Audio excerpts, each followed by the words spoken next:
कोशिका क्या होती है? स्टेम सेल या मूल कोशिकाएं ऐसी कोशिकाएं होती है जिनमें शरीर के किसी भी अंग को कोशिका के रूप में विकसित करने की कैपेसिटी होती है। ये कोशिकाएं शरीर में मौजूद किसी भी टाइप की कोशिकाओं में बदल भी सकती है।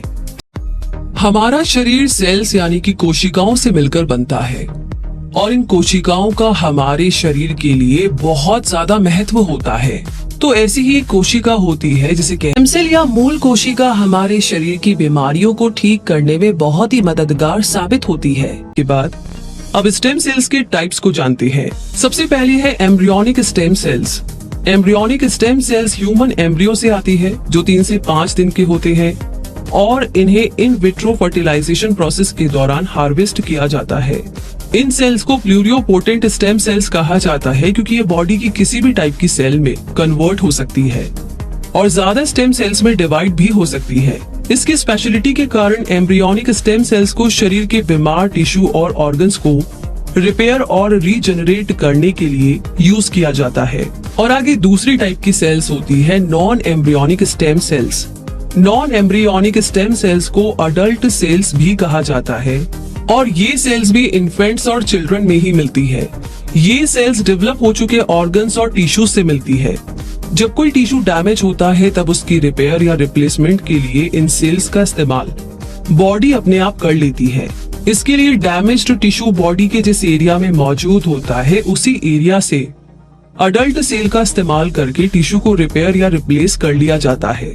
अडल्ट स्टेम सेल्स उतनी ज्यादा सेल्स में डिफरेंशिएट नहीं कर सकती है जितनी टाइप्स की सेल्स में एम्ब्रियोनिक स्टेम सेल्स डिफरेंशिएट कर सकती है। हेमेटोपोएटिक स्टेम सेल्स एक प्रकार की अडल्ट स्टेम सेल होती है जो बोन मेरो में मिलती है। ये सेल्स नई red blood cells, white blood cells जैसी ब्लड सेल्स बनाती है। और आगे थर्ड टाइप की होती है इंड्यूस्ड प्लूरियोपोटेंट स्टेम सेल्स यानी कि IPSCs किया जा सकता है।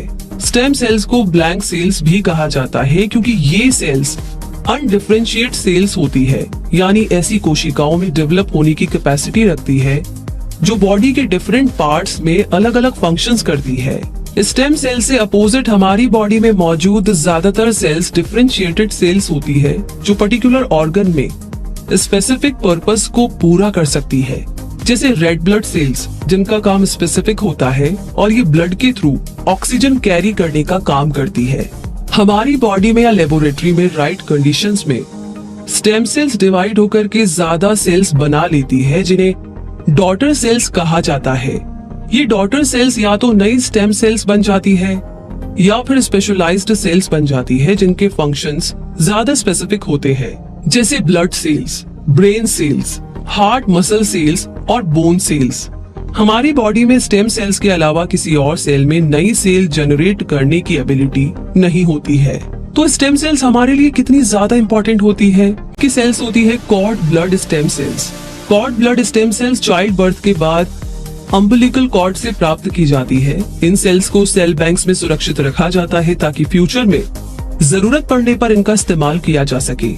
इन सेल्स का यूज करके बच्चों में ल्यूकेमिया जैसे कि ब्लड कैंसर और जेनेटिक ब्लड डिसऑर्डर्स का इलाज किया जाता है। पांचवी टाइप की सेल्स है एमनियोटिक फ्लूइड स्टेम सेल्स। ऐसा फ्लूइड होता है जो माँ की कोख में पल रहे बच्चे के चारों तरफ पाया जाता है। तो डिफरेंट टाइप की स्टेम सेल्स को जानने के बाद अगर बात करें स्टेम सेल्स का मेडिसिन में कितना महत्व है, तो स्टेम सेल्स यानी कि मूल कोशिकाओं का मेडिसिन में बहुत ज्यादा महत्व है। अब स्टेम सेल ट्रांसप्लांट करना पॉसिबल हो गया है जिसे बोन मेरो ट्रांसप्लांट कहा जाता है। इस स्टेम सेल ट्रांसप्लांट में कीमोथेरेपी या बीमारी के कारण डैमेज हुई सेल्स को स्टेम सेल से रिप्लेस कर दिया जाता है। अभी बीमारियों के इलाज में जो स्टेम सेल्स यूज की जाती है वो हेमाटोपोएटिक स्टेम सेल्स होती है। ये कोशिकाएं कैंसर मरीजों के लिए नई ब्लड कोशिकाएं बनाती है क्योंकि कैंसर पेशेंट्स की बॉडी में मिलने वाली haematopoietic stem cells radiation therapy और कीमोथेरेपी के कारण खत्म हो जाती है। स्टेम सेल थेरेपी को रीजनरेटिव मेडिसिन भी कहा जाता है। ये थेरेपी स्टेम सेल्स का इस्तेमाल करके ऐसे टिश्यूज के रिपेयर रिस्पॉन्स को प्रमोट करते हैं जो डिजीज्ड हो, डिसफंक्शनल हो या इंजर्ड हो। ये थेरेपी ऑर्गन ट्रांसप्लांटेशन का एक नया और एडवांस चैप्टर है जो डोनर के ऑर्गन्स की बजाय सेल्स का इस्तेमाल करके बीमारी को ठीक करती है।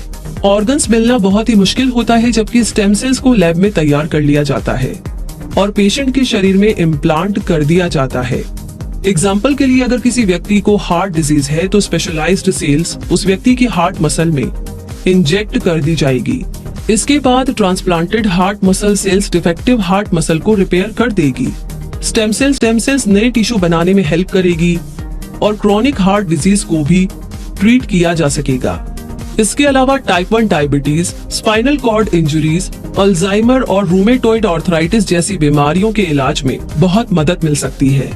एम्ब्रियोनिक स्टेम सेल्स के इस्तेमाल को लेकर के कंट्रोवर्सी भी है, क्योंकि ये कोशिकाएं अर्ली स्टेज एम्ब्रियो से ली जाती है। इसीलिए एम्ब्रियोनिक स्टेम सेल रिसर्च पर कई सारे सवाल उठे हैं जो इसे एथिकल नहीं मानते हैं।